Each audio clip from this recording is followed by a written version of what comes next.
चल बोले विद्वानों का कहना है या बुद्धिमानों का कहना है?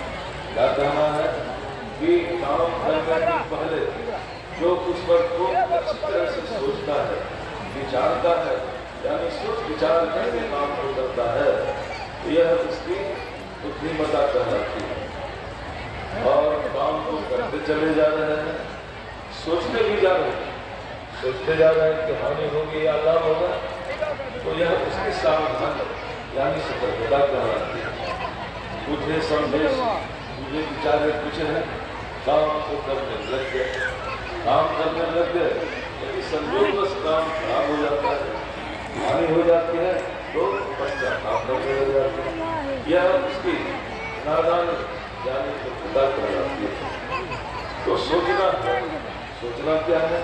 जो तो संत कबीर साहब की वाणी में आया, डर कर कर परम गुरु, डर पारस डर सार, डरत रहे सो उबरे, काफिर कावे मार। 8 मिनट। इस चीज का मात्र एक दुख का डर होता है। दुख से सभी लोग डरते हैं, सभी प्राणी डरते हैं, चाहते हैं कि जीवन में दुख आवे रहे, लेकिन दुख आ जाता है। तो दुखों से बचने के लिए आप देखिए इस संसार में कोई किसान लोग हैं तो फसल उग जाते हैं, अन्न उग जाते हैं, दाल सब्जी तेल आदि तो जाएंगे तो भूखे तो नहीं मरेंगे। बहुत ऐसे ऐसे लोग हैं जो बिजनेस से बात आदि करते हैं। हमारे समाज के बच्चे लोग, बच्चियां लोग पढ़ाई लिखाई करते हैं, गार्जियन माता पिता पढ़ाते लिखाते हैं। ऐसा क्यों? इसलिए कि पढ़ लिख लेंगे बच्चे लोग तो कम से कम न सरकारी सेवा तो प्राइवेट सेवा ही तो सही, पैसे तो कमाएंगे, पैसे कमाएंगे तो ऐसा आराम से जिएंगे। ये जितने हो रहे हैं ये सारे के सारे है ना, ये धंधे कर्म जो चल रहा है, बस एक मात्र पैसे बचाता है। या आप देखेंगे देखते हैं कि मोबाइल पर या पेपर अखबार में कि किसी ने आग लगा के जल गया, किसी ने जहर खा करके मर गया, किसी ने फांसी पर झूल करके मर गया, या इस तरह। तो ऐसा क्यों? ऐसा इसलिए कि दुख से डूब गया, ऐसा कर लिया, दुख से डूब करके। लेकिन हम लोगों को सोचना चाहिए कि सबसे बड़ा दुख क्या है? सबसे बड़ा दुख क्या है? सदगुरु महाराज की वाणी में है, पशु पक्षी कृमि आदि के योनि मैं घर में बहुबार हूँ। कितने बार?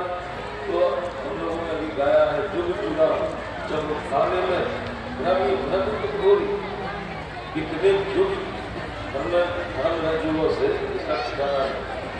तो आवागमन का जो चक्र है, जब तक आवागमन का चक्र लगा रहेगा तब तक 84 लाख दुनिया में चक्कर रहेंगे, चक्कर लगाते रहेंगे और आवागमन के चक्र से जो दुख होता है उस दुख को भूलते रहेंगे। तो ऐसे आवागमन के चक्र से छूटने के लिए सदगुरुवाद ने कहा कि जितने मनुष्य भागी है प्रभु भक्ति कर सकते थे, या तो हम जितने मानव तनधारी हैं जीव, तो यह जीव इस जीव के ऊपर मायाबद्ध लोग बात करते हैं कि मायाबद्ध जीव आवागमन के चक्र में पड़ा रहता है। इस प्रकार रहना जीव के सब दुखों का कारण है। इससे छुटकारा पाने के लिए सर्वेश्वर की भक्ति करनी चाहिए।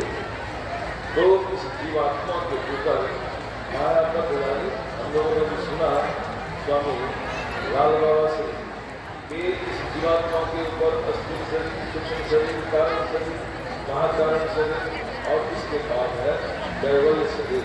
कैवल्य दशा यानी सूक्ष्म, कैवल्य दशा यानी कि परमात्मा का एक छाया शरीर है। जिस तरह से आप देखेंगे अलमारियों के घर में शीशे की अलमारी होती है, तो शीशे की अलमारी में बहुत सारे सामान रखे हुए होते हैं, बहुत सारी दुकानें और जाते हैं ग्राहक लोग तो बाहर से ही मिलते हैं। उसी तरह से केवल शरीर जो है, तो जो केवल शरीर को प्राप्त कर लेता है तो परमात्मा को देखता है, पर परमात्मा को प्राप्त नहीं कर सकता। आँख से देखता है, अलमारी की घर में शीशे की अलमारी में मिठाई है तो आँख से देखते हैं, क्या उसको ले पाते हैं।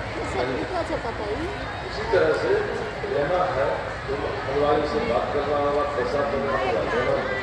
एक इसी तरह की बात है कि परमात्मा की भक्ति करनी है। भक्ति का शाब्दिक अर्थ होता है सेवा। सेवा उस कर्म को करता है जिस कर्म के करने से किसी को सुख लगता है। आप देखिए संसार में किसी को सुख लगा है तब, किसी को सुख लगता है तब, सुख लगता है तब जब उसको वह चीज मिल जाती है जिस चीज को वह चाहता है। जिस चीज को वह चाहता है वह चीज मिल गई तो सुख लग गया। अब यहाँ पर प्रश्न है कि परमात्मा की भक्ति यानी सेवा करेंगे तो इस चीज से परमात्मा संसार की चीजों को जानते हैं, नहीं संसार की चीजों को नहीं जानते। स्वामी जी ने लिखा एक अमी है अरूप अनामा अज सच्चिदानंद पर भावा। मतलब संसार में जितने ईश्वर को मानने वाले हुए सबों ने कहा कि परमात्मा एक है, परमात्मा एक है, लेकिन अनेक इच्छा रहे, कामना रहे, कोई रंग रूप आकार प्रकार रहे। आर्य समाज के महात्मा थे, वो कहते थे कि अजब हैरान हो भगवान तुझे कैसे रिझाऊंगा, न कोई वस्तु है ऐसे जिसे सेवा में लाऊंगा।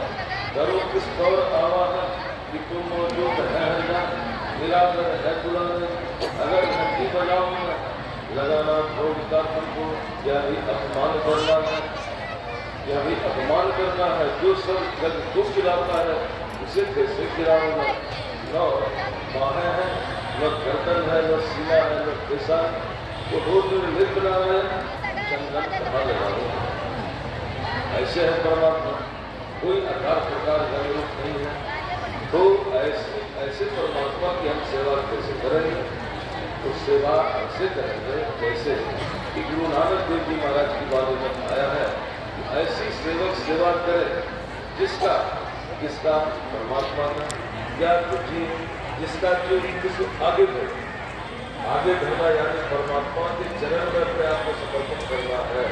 तो परमात्मा के चरण में, चरण के संबंध में हम सब सुन रहे थे, प्रकाश और सत्य या शब्द प्रकाश, ये दोनों चरण है। हम लोगों ने भी गाया गुरु जी के तुम्हारे ज्योत स्वरूप करो, तुम्हारे धन रूपा बरकत रहो, इस दिन गुरु करो दया रूपा। तो परमात्मा का जो चरण है या रूप है वह है प्रकाश और सत्य। जो उस प्रकाश और सत्य को प्राप्त कर लेता है तो अपने को परमात्मा के चरण में दे देता है। तो उस प्रकाश और सत्य को पाने के लिए सदगुरु महाराज कहते हैं कि ऐसी सेवा करो, मानस जप करो, मानस ध्यान करो, कृष्ण योग की क्रिया करो। कृष्ण योग की क्रिया को करने से अंधकार से ऊपर उठोगे, प्रकाश में जाओगे, प्रकाश से ऊपर उठोगे, शब्द में जाओगे, और शब्द से और ऊपर उठोगे तो शब्द में चले जाओगे, निशब्द यानी परम पद। तो यह जीवात्मा परमात्मा से मिलकर एक हो जाएगा और सारे दुखों से क्लेशों से जीवात्मा छूट जाएगा। इसीलिए कहा ऐसी भक्ति करो, ऐसी सेवा करो जिसके करने से यह जीवात्मा सदा के लिए सारे दुखों से क्लेशों से छूट जाए। यही आप लोगों की सेवा में मैंने थोड़ा सा बदलाया। बोलिए प्रेम से।